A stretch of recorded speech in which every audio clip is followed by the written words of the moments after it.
I randomly found this STL online. It's huge, it's really cool and detailed. I'll link it below. Of course, with a statue this big, you got to make sure you hollow it so you just don't blow through all your resin. Once hollowed, always remember to add the holes. I'm here with my nephew Caden. He's a big fan of this channel. He's gonna go ahead and help me on this project. We got some Aceaddity Resin. I'm gonna get him to load it into this Anycubic printer so we can get printed. What I want you to do here is always wear gloves because this is toxic. It could burn your skin. Now, see these lines on the back here? Yeah. Fill it up around this line right here. No, keep going. Don't worry about if you overfill it a little bit because there's lots of room. Keep going, nice and slow like that. There you go. Slowly tip it back. Perfect. We're good to go. Caden did great with that. He was great help. As you can see here, this took a few different prints.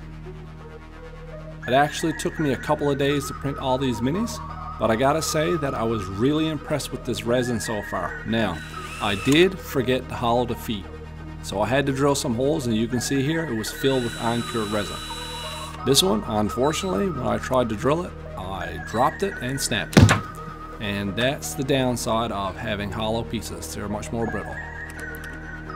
But I continued on anyway, and all the supports that I pre-generated came out really nicely. And overall, this was a great print. And so far, the resin was really doing its job well. In terms of washing, I found 6 minutes, 7 minutes kind of did the job here. And I topped off the resin here and done the last few prints that I needed to get Freddy Fazbear done. Now, before I cure, I like to remove any of the supports. I find them come off a little bit easier this way, and they don't leave as many divots onto the part that you're trying to clean. 3 minutes, curing time was great. Now, I did print the base in FDM because I just didn't want to blow through that much resin. And here are all the pieces printed up and ready to go.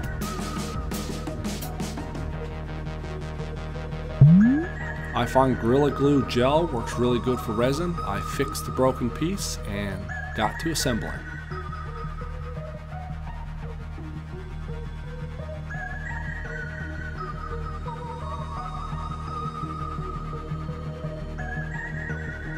Now this was a bit weird. There was actually no slots in the base, so I had to cut off these little pieces that were part of the model. And one of the hip had a slot and the other hip didn't, so I had to cut that off as well.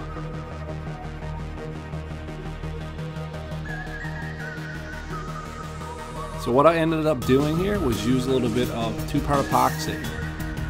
Made a little ball, kind of jammed it up in his hip area there and just stuck the leg in place and let it dry.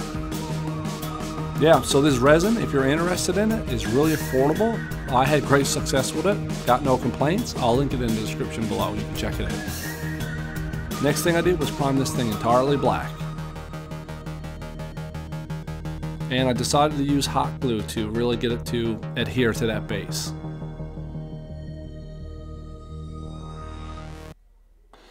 Freddy Fazbear is all printed up. It took a whole bottle of resin to do this thing. It was a lot bigger than I thought. We're going to go ahead and paint it now. What I'm going to do is use my Gaahleiri Air Brush, and I'm going to go ahead and do a couple coats of grays.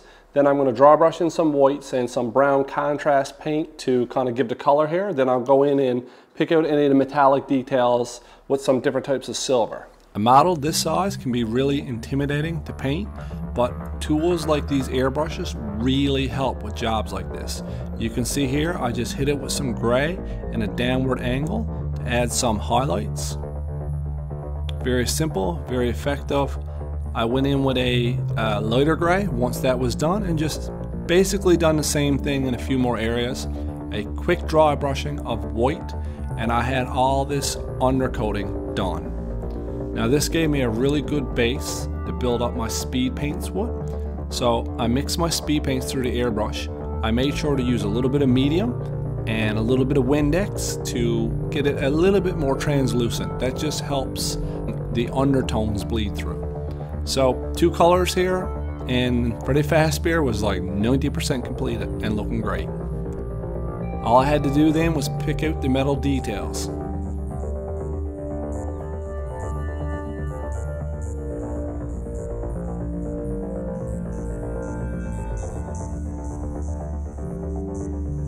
quick and easy, nothing to it. And then a little bit of Nuln Oil wash just to kind of darken it up.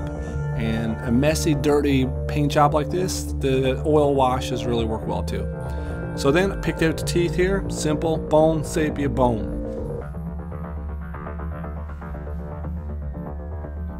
Now it's time for the bow tie, contrast black, 2 coats here, hit the nose, and then the top hat.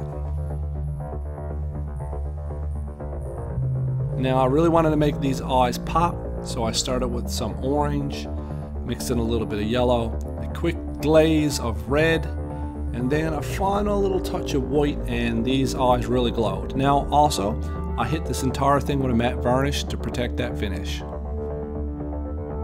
And here it is. This thing looks really cool. It came out great, and the resin was awesome. The model was pretty cool. I had to mess with it a little bit there to make it fit, but overall, it's pretty cool. Don't forget to subscribe, check out some other videos on my channel, and I'll catch you on the next one.